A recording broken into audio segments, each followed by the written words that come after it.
আসসালামু আলাইকুম, আশা করি আপনারা সবাই অনেক ভালো আছেন। নতুন একটা টেকনিক্স ভিডিওতে আপনাদের সবাইকে স্বাগতম।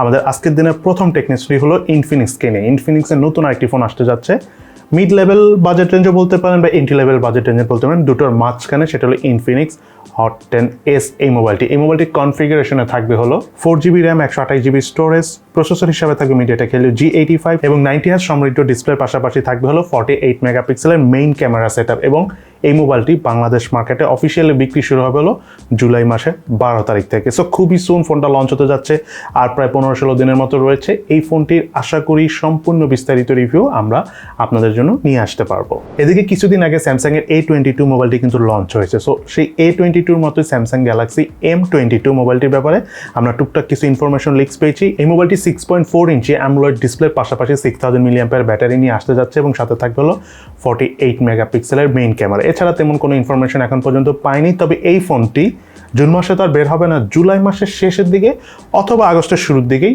আমরা অফিসিয়ালি দেখতে পাবো। তবে বাংলাদেশে সম্ভবত M22টা আসবে না, বাংলাদেশে মনে হয় A22 মোবাইলটি আসতে পারে। একটা খুবই ইম্পর্টেন্ট বিষয় আপনাদেরকে বলিনি, রিসেন্টলি জোকার নামক একটা ম্যালওয়্যার দেখা যাচ্ছে। অনেকের মোবাইলে এই ম্যালওয়্যারটা এসেছে এবং এই ম্যালওয়্যারের কাজ হলো আপনার সব ইনফরমেশন নিয়ে নেওয়া। আপনি ধরেন কোন সাইটে লগ ইন করতেছেন, সেখান থেকে ইউজার নেম পাসওয়ার্ড নিয়ে নেবে। দেন আপনি যদি মোবাইলে ধরেন বিকাশ, রকেট, নগদ এগুলো ইউজ করেন, সেগুলোর ইউজার নেম পাসওয়ার্ড নিয়ে নেবে। দেন আপনি যদি টাকা ট্রান্সফার করেন মোবাইলের ব্যাংকের মাধ্যমে, সেই ইনফরমেশনগুলো কিন্তু এই জোকার নিয়ে নিচ্ছে। তার থেকে বড় বিষয় হলো এই অ্যাপসটা আরেকটা যেটা খুব খারাপ কাজ করে, সেটা হলো আপনার ইনফরমেশন নিয়ে আপনার মোবাইলে দেখা যাবে যে কেনাকাটা করে ফেলবে এবং সেই কেনাকাটা জিনিসগুলো কিন্তু আপনার জন্য করবে না, অন্য আরেকজনের জন্য অন্য আরেক নামে করবে। সো আপনার টাকা সে ইউজ করে ফেলবে। So it's a very dangerous এই ম্যালওয়্যারটি এসেছে। তবে এইখানে যে অ্যাপসগুলি রয়েছে, টোটাল 8টা অ্যাপস এখন পর্যন্ত শনাক্ত করা গিয়েছে, যার মাধ্যমে এই ম্যালওয়্যারটা দেখা যাচ্ছে, যেই অ্যাপসের মাধ্যমে ম্যালওয়্যারগুলি মোবাইলে ঢুকতেছে। এবং এই ম্যালওয়্যারটার নাম হলো জোকার ম্যালওয়্যার, এটা মনে রাখবেন। বাট এই 8টা অ্যাপসের নামে আমি আপনাদেরকে বলে দিই, স্ক্রিনে আপনারা দেখে নেন। তাহলে যেটা হবে, যদি আপনাদের মোবাইলে থাকে এখনই ডিলিট করে দেন, আর না থাকলে তো খুবই ভালো। এদিকে Lenovo K13 মোবাইলটি রাশিয়ান মার্কেটে স্ন্যাপড্রাগনের 460 প্রসেসর দিয়ে রিসেন্টলি লঞ্চ করা হয়েছে। এবং এই মোবাইলটি হলো বাংলাদেশ মার্কেটে যে Motorola G10 মোবাইলটি লঞ্চ হয়েছে সেটারই রিব্র্যান্ডিং ভার্সন। এবং এই মোবাইলটি রাশিয়ান মার্কেটে বাংলাদেশি টাকায় পাওয়া যাচ্ছিল 15,000 টাকা প্রাইসের মধ্যে। এদিকে Oppo একটা মোবাইল ম্যানুফ্যাকচারিং করতেছে, যাতে স্ন্যাপড্রাগনের 768 প্রসেসরের পাশাপাশি রয়েছে 120Hz রিফ্রেশের সমৃদ্ধ অ্যামোলেড প্যানেলের ডিসপ্লে। শুধু তাই নয়, মোবাইলটিতে রয়েছে 4500 mAh ব্যাটারি। কিন্তু মোবাইলটার কি নাম এটা কোনোভাবেই বের করতে পারিনি আমরা। তবে ইন্টারেস্টিং, এই ফোনটি খুব দ্রুত আসতে যাচ্ছে। যে কনফিগারেশন দেখতেছি, এই কনফিগারেশনে আমার কেন জানি মনে হচ্ছে এটা Oppo Reno 6 সিরিজেরই কোনো একটা মডেল হবে। ধরেন Reno 6Z হতে পারে, Reno 6A হতে পারে, কিন্তু কনফার্ম না। কিন্তু এই ফোনটা খুব সুন আসবে মার্কেটে। এরপরে যে দুটো নিউজ রয়েছে, দুটো বিশাল নিউজ। তার মধ্যে নাম্বার 1 হলো, আপনারা অলরেডি সবাই কম বেশি ক্রিপ্টোকারেন্সি অর্থাৎ বিটকয়েনের ব্যাপারে জানেন, যেটা right now one of the biggest বা সব থেকে বড় ভার্চুয়াল কারেন্সি বলা যায়। কিন্তু এই বিটকয়েন কিন্তু সবচেয়ে বেশি মাইনিং হতো চায়নাতে। ধারণা করা হয় যে ওয়ার্ল্ডের যত পরিমাণ বিটকয়েন মাইনিং হয়, তার মধ্যে 65% মাইনিং হয় হলো চায়নাতে। এবং গত সপ্তাহে, মানে এই সপ্তাহ শুরুর দিকে, চায়নাতে অফিসিয়ালি সব ধরনের ক্রিপ্টোকারেন্সিকে নিষিদ্ধ করে দেওয়া হয়েছে। সো চায়নার যত ব্যাংকগুলো রয়েছে তারাও এখন কার্যক্রম শুরু করে দিয়েছে। তারা বিটকয়েনের মাধ্যমে যত ধরনের ট্রানজ্যাকশন তো সেগুলো কিন্তু বন্ধ করে দিবে। সো এর থেকে একটা জিনিস বোঝা যায় যে বিটকয়েনে ম্যাসিভ একটা চেঞ্জ হতে যাচ্ছে। যেহেতু বিটকয়েন বাংলাদেশে ইলিগাল, দ্যাটস আমি ব্যাপারটা নিয়ে ডিটেলস আর কথা বলতে যাচ্ছি না। বাট একটা জিনিস কনফার্ম, যে বিটকয়েনের ফিউচার কিছুটা হলো এখন একটু চেঞ্জ হয়ে যেতে পারে।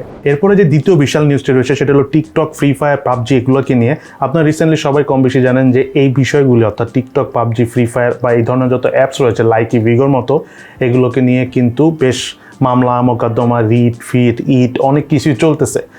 সো রিসেন্টলি হঠাৎ করে বাংলাদেশের মোবাইল গ্রাহক অ্যাসোসিয়েশন যাকে বলে, ওনারা বলতেছে যে সম্পূর্ণভাবে এই সাইটগুলো বা পাবজি, ফ্রি ফায়ারকে বন্ধ না করে এটা একটা কন্ট্রোলের মধ্যে আনা হোক। এটা অবশ্যই খুব ভালো একটা ডিসিশন নেওয়া হয়েছে, বিকজ নিয়ন্ত্রণ করাটাই বেটার। কারণ আপনি যদি বন্ধ করে দেন, এটা একটা সাইড এফেক্ট আসতে পারে, যেহেতু এগুলোর কোনো অল্টারনেটিভ নাই।